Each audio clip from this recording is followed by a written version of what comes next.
Bonjour les amis, aujourd'hui je vais vous faire des petites vidéos sur les gemmes et je vais vous faire plusieurs vidéos donc sur les 4C, sur l'importance pour moi de la provenance de la gemme et sur les pierres synthétiques. Voilà. Donc aujourd'hui je vais commencer par la couleur, donc des 4C, et je vais prendre deux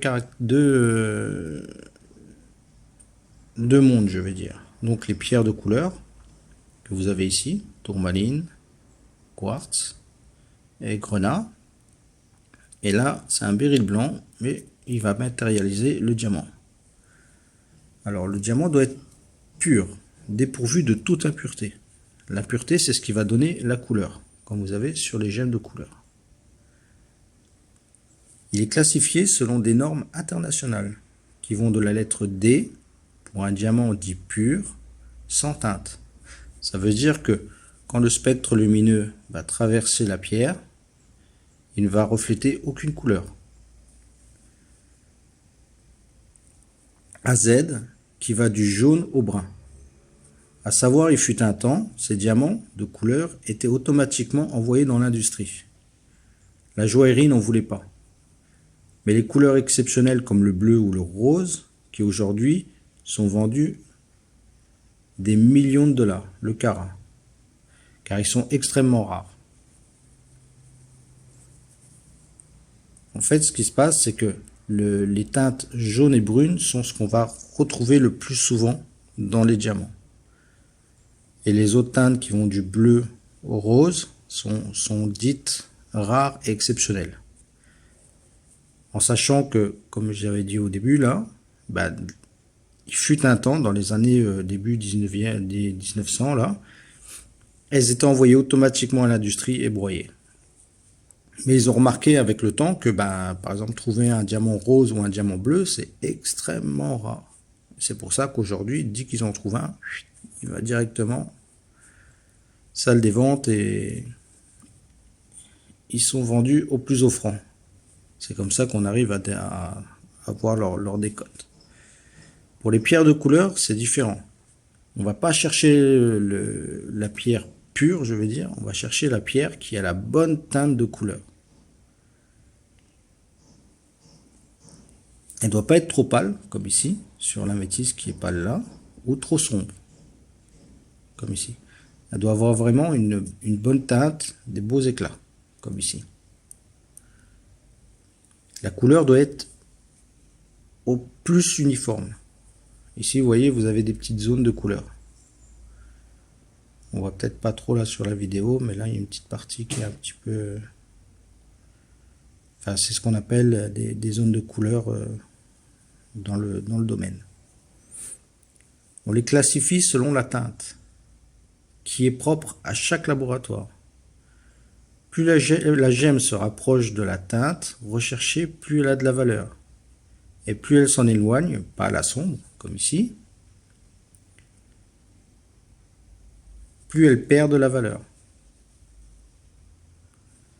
Les couleurs doivent être uniformes et bien réparties visuellement sur la table. La table, c'est cette partie qui est plate ici. Là, vous avez la table, et là, vous avez les facettes.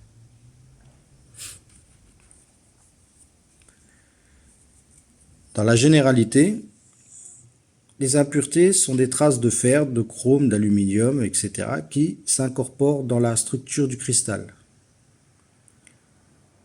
Quand le spectre lumineux traverse la gemme, une grande partie de ce spectre est aspirée dans le cristal, et seule une partie de ce spectre est réfléchie. Ceci donne la couleur de la gemme. Un cristal pur ne réfléchira aucun spectre. Il sera donc incolore, comme ici. Attention, certains cristaux réfléchissent une couleur selon leur structure cristalline, et non les impuretés qui les composent. Dans la nature, rien n'est une généralité. L'appareil qui sert à vérifier les spectres des gemmes, c'est le spectromètre. C'est un outil indispensable sur le terrain. En fait, le spectromètre, quand vous regardez à l'intérieur, vous avez une petite bande, comme ça, où vous avez toutes les couleurs du spectre, donc qui vont de l'ultraviolet à l'infrarouge. Et quand vous regardez la gemme à travers, sur ce spectre lumineux qui est affiché, vous allez voir des bandes un peu sombres qui vont apparaître. Et selon ces bandes, vous arriverez à déterminer le type de gemme. Mais attention, il faut savoir le lire. C'est un appareil très compliqué à savoir lire, et il y a des livres avec plusieurs types de bandes et plusieurs informations pour vraiment, après, une fois qu'on a l'information, aller rechercher pour savoir à peu près à quoi ça correspond. Bon, ben voilà pour ce qui est de la couleur. J'espère que cette vidéo vous aura plu. Et tiens, je vais peut-être aussi terminer là-dessus. Donc là, je vous ai mis des améthystes avec un zircon ici, qui est un peu sombre. C'est juste pour vous montrer les types de teintes.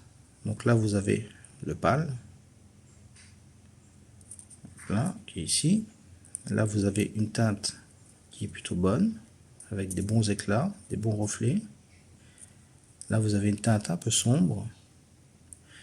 Et là, vous avez une teinte très sombre. Vous voyez? Vous voyez, on voit un petit peu les éclats rouges. Parce qu'en fait, il est rouge. Hein, voyez, voilà. Vous voyez? Mais la couleur est tellement sombre que, sur la vidéo, là, vous le voyez sombre. Ça, des fois, c'est en fait dans certains cristaux, il y a une manière de tailler le cristal. Il y a ce qu'on appelle les axes. Et si vous le taillez dans le mauvais axe, par exemple, comme pour la tourmaline, si vous taillez une tourmaline dans le mauvais axe, la tourmaline sera sombre. Alors que si vous la taillez dans le bon axe, elle aura vraiment des beaux éclats, une belle teinte. Et celle-ci, cette améthyste-là,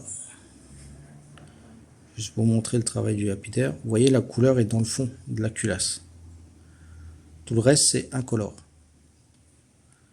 Mais quand vous la regardez, là vous voyez un petit peu la zone de couleur, quand vous la regardez bien comme ça,